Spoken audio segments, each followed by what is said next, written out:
पण या धुमश्चक्रीत नेमकं काय होणार आहे तर उभाटा गटात एका ललनीच्या नादापायी एका बाईमुळे यादवी माजणार आहे. मुळातच शिल्लक उरलेल्या मोजक्या लोकांच्या गटामध्येही जर आता आणखीन गट आणि तट पडत असतील आणि ते एकमेकांना भिडत असतील तर ते आपापसात भिडून लढून संपतील की काय अशी आशंका वाटते. शिल्लक सेना शिल्लक राहणार की यादवी या शिल्लक सेनेला संपवणार प्रश्न तर गहन आहे. पण विषय नाजूक प्रकरणांवरून सुरू होत होत अजून नाजूक प्रकरणांकडे जाणार आहे आणि त्यामुळं जर हे गट वेळीच आपापसात तह करते झाले तर ठीक, विनाश टाळता येईल अशी आशा वाटते. नाहीतर काय होईल सांगता येत नाही.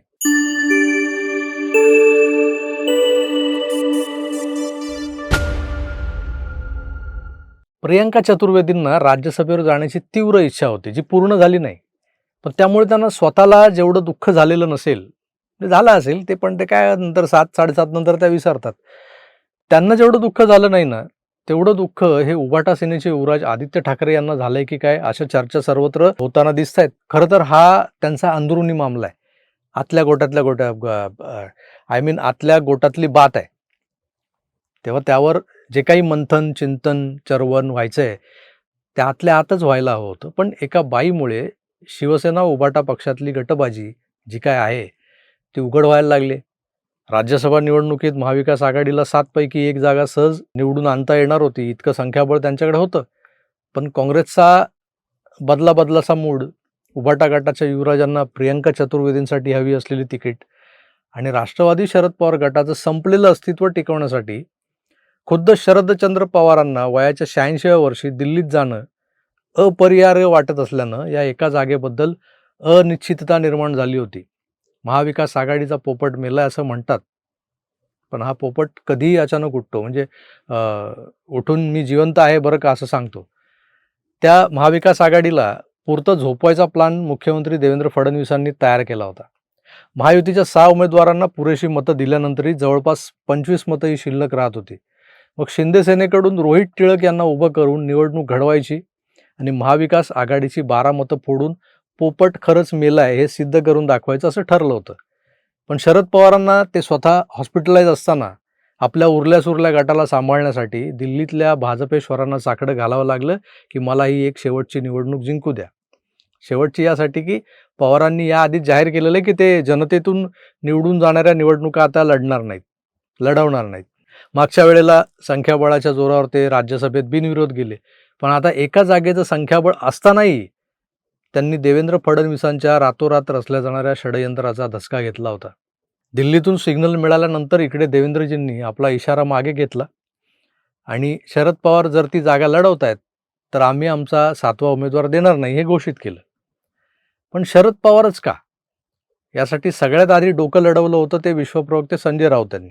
त्यांना राज्यातली आणि देशातली सगळी राजकीय समीकरणं व्यवस्थित माहिती होती. इकडे राज्यात शिवसेना उभाटा गटानं आपला उमेदवार दिला तर मग तो कुणी का असेना, म्हणजे अगदी प्रियंका चतुर्वेदी, सुषमा अंधारे, गेला बाजार विनायक राऊत म्हणजे यांचंही नाव चालवलं जात होतं त्यापैकी. आणि त्यापैकी कुणीही का असेना त्या उमेदवाराला महायुती कसंही करून पाडणारच होती हे निश्चित होतं. शरद पवार असतील, भाजपकडूनही विरोध होणार नाही आणि महाविकास आघाडीतल्या काँग्रेसलाही वावडं नसणार होतं. आणि हे माहीत असल्यानं संजय राऊत पवारांचं नाव लावून धरत होते. पण दावोस, लंडन या ठिकाणी पडणारा बर्फ आणि त्या गारेगार बर्फात बागडण्याचा, खेळण्याचा जो काही आनंद आहे त्या आठवणी युवराजांना अस्वस्थ करून सोडत होत्या. म्हणून त्यांचा आग्रह वेगळाच होता.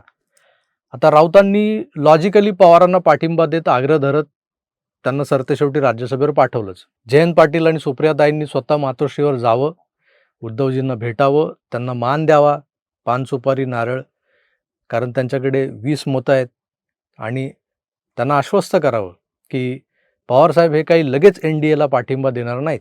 ही कृती करायला लावली कुणी सुप्रियाताईंना तर ती संजय राऊतांनी. त्यानंतर उद्धवजींना रमले. उद्धवजी तसे मनाने हळवे आहेत, पण आदित्य ठाकरेंना त्यांना खरं तर हवी ती उमेदवार राज्यसभेवर पाठवता न आल्यानं ते प्रचंड अस्वस्थ झाले. आता मातोश्रीवरच्या किचन कॅबिनेटमध्येही अनेक उपशाखा आहेत. उद्धव, आदित्य, रश्मी वहिनी या तिघांचे जसे स्वतंत्र भालदार चोपदार आहेत तसेच ते संजय राऊत, विनायक राऊत, मिलिंद नार्वेकर यांच्यासह हर्षल प्रधान वगैरे मंडळींचेही ग्रुप आहेत.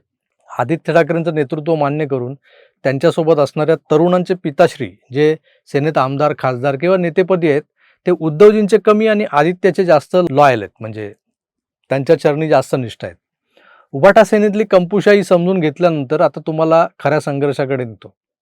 राज्यसभेच्या निवडणुकीत हिरमोड झालेल्या आणि त्यामुळे चवताळलेल्या आदित्य ठाकरेंनी आता विश्वप्रवक्ते संजय राऊतांच्या विरोधात आपल्या गटाला ॲक्टिव्ह करून सोडलेलं आहे. आपल्याच पक्षाचा नेता आहे, उघडपणे शिव्या देता येत नाहीत, तर अप्रत्यक्षपणे राऊतांना ठोकण्याचा कार्यक्रम सध्या सुरू झाला आहे. मुंबईचे माजी महापौर आमदार सुनील प्रभू हे मातोश्रीचे निकटवर्तीय, पण आदित्यच्या टीममधल्या अंकित प्रभू नावाच्या युवासेना पदाधिकाऱ्याचे आणि आता नव्यानं निवडून आलेल्या नगरसेवकाचे हे पिताश्री आहेत. उद्धवजींइतकेच आदित्यही यांना जवळचे आहेत. अशा या सुनील प्रभूंनी काल परवा विधिमंडळात गोरेगावच्या पत्राचाळीचा मुद्दा उपस्थित केला. सदरू गुरु आशिष या विकासकाने परस्पर 9 विकासकांना प्रकल्पाची विक्री केली. त्याचा म्हाडाशी कोणता व काही संबंध नसताना 9 विकासकांना म्हाडाने 160 कोटी रुपये निधी देऊन भ्रष्टाचार का केला? ज्या पद्धतीने मंत्री महोदय उत्तर देत होते की कोणाच्या तरी वेस्टर्न इंटरेस्टसाठी ही सगळी लोक करतायत. 1, 2, 3 माणसं वेस्टर्न इंटरेस्ट करू शकतात. 350 लोक आज तिकडे रस्त्यावरती बसली आहेत, ते पण भूमिपुत्र आहेत, महाराष्ट्रातले नागरिक आहेत. आणि त्यामुळे मला असं वाटतं की या केसमध्ये आपण उत्तर द्या, पण हे उत्तर देत असताना याच्यावरती जर कायम तोडगा काढायचा असेल तर मला असं वाटतं आयदर मुख्यमंत्र्यांकडे किंवा गृहनिर्माण मंत्र्याकडे यासंबंधीची बैठक लावा. ऐकलं? गुरु आशिष नावाचा जो तथाकथित बिल्डर या पत्राचाळीच्या पुनर्विकासात गुंतलाय, त्याचे बोलविते धनी कोण होते? कोण होता तो प्रवीण राऊत? पंजाब अँड महाराष्ट्र बँकेला बुडवणारे कोण लोक होते? आणि यात जी मनी लॉन्ड्रिंग झाली आहे, जे मनी ट्रेल्स दिसून आलेत, त्यात खुद्द संजय राऊत आणि वर्षा संजय राऊत यांची नावं आढळलेली होती. संजय राऊत 103 दिवस आर्थर रोडमध्ये वास्तव्य करून आलेत. ज्या महाविकास आघाडीला आणि यातल्या उभाटा सेनेला या पत्राचाळ प्रकरणात भाजप आणि भाजप समर्थकांनी ठोकलंय, ते प्रकरण आपल्याच एका मोठ्या नेत्यावर शेकतंय हे माहीत असूनही उभाटा सेनेच्या सुनील प्रभूंनी हा विषय सभागृहात मांडला. आहे की नाही चमत्कारिक? आणि त्यावर जोरदार बॅटिंग केली. यामागचं खरं कारण तुमच्या लक्षात आलेलं असेलच. आदित्य ठाकरेंनी ॲक्टिव्ह केलेला आपला ग्रुप हा आता संजय राऊतांना सळो की पळो करून सोडणार आहे, हे निश्चित आहे. संजय राऊतांच्या कृत्यानं अस्वस्थ झालेले युवराज आता त्यांना पदोपदी आडवे जाणार याची झलक पत्राचाळ प्रकरण पुन्हा बाहेर काढा या मागणीनं झाली. राऊतांवर पत्राचाळीसारखे अनेक घोटाळे आरोप हे प्रलंबित आहेत बरं का. स्वप्ना पाटकर यांना केलेली शिवीगाळ, त्यांना जीवे मारण्याच्या धमक्या, त्यांच्या मागावर सोडलेला तो व्यंकटेश उप्पर नावाचा तो गुंड, हे सगळं एक एक करून बाहेर येणार आहे. राऊत हे राज्यसभेचे खासदार आहेत, पण सध्या जामिनावर बाहेर आहेत. त्यांना कोर्टानं निर्दोष वगैरे सोडलेलं नाही आहे. आणि हे सगळं मान्य केलं तर संजय राऊत यांच्यासाठी हा जो काही प्रवास आहे पुढचा, तो थोडा खडतर आहे. पण यात दुसरा पण असा आहे की एका बाजूला संजय राऊतांना जर पक्षातला युवा नेता घेरत असेल आणि अडचणीत आणत असेल तर ते गप्प बसतील का? संजय राऊतांना महाविकास आघाडीचे को फाउंडर म्हटलं जातं. 2019ला राज्यात अनाकलनीय राजकीय चमत्कार घडवत 105 आमदारांच्या भाजपला सत्तेबाहेर बसवणाऱ्या मावा आघाडीचे ते संयुक्त जनक होते. त्यांना पुढच्या 2.5 वर्षांच्या कालखंडात या सरकारने केलेली अनेक षडयंत्र, कांड आणि कालाकांडी हे सगळंच माहिती आहे.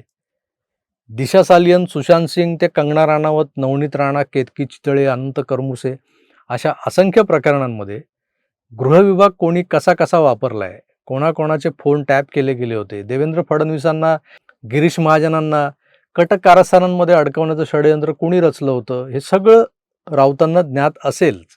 नवे राऊत या प्रकरणांमध्ये मावा आघाडीचे तारणार होते, डिफेंडर होते. सामनातून, सकाळच्या प्रवचनातून प्रत्येक खिंड ही राऊत आपल्या या फ्रंटच्या वतीनं लढवत होते. ते संजय राऊत आता जर त्यांना संपवायला कोणी निघेल तर गप्प बसतील. पण या धुमश्चक्रीत नेमकं काय होणार आहे तर उभाटा गटात एका ललनेच्या नादापायी एका बाईमुळे यादवी माजणार आहे. मुळातच शिल्लक उरलेल्या मोजक्या लोकांच्या गटामध्येही जर आता आणखीन गट आणि तट पडत असतील आणि ते एकमेकांना भिडत असतील तर ते आपापसात भिडून लढून संपतील की काय अशी आशंका वाटते. शिल्लक सेना शिल्लक राहणार की यादवी या शिल्लक सेनेला संपवणार, प्रश्न तर गहन आहे. पण विषय नाजूक प्रकरणांवरून सुरू होत अजून नाजूक प्रकरणांकडे जाणार आहे. आणि त्यामुळं जर हे गट वेळीच आपापसात तह करते झाले तर ठीक, विनाश टाळता येईल अशी आशा वाटते. नाहीतर काय होईल सांगता येत नाही. तुम्हाला काय वाटतं, एक मोठा प्रादेशिक पक्ष जो आता शिल्लक उरलाय, तो पक्षांतर्गत यादवीनं संपून जाईल का? निवडणुकांच्या राजकारणात उतरून लढून हरण्यापेक्षा हे आतल्या आत संपून जाणं या पक्षाच्या पूर्व इतिहासाला साजेसं वाटतं का तुम्हाला? कमेंट्स करून जरूर कळवा. मी तुर्तास इथेच थांबतो. पुन्हा भेटूच, तोवर आपली काळजी घ्या आणि पाहत राहा आपलं आवडतं यूट्यूब चॅनल आकार DG9. धन्यवाद. नमस्कार.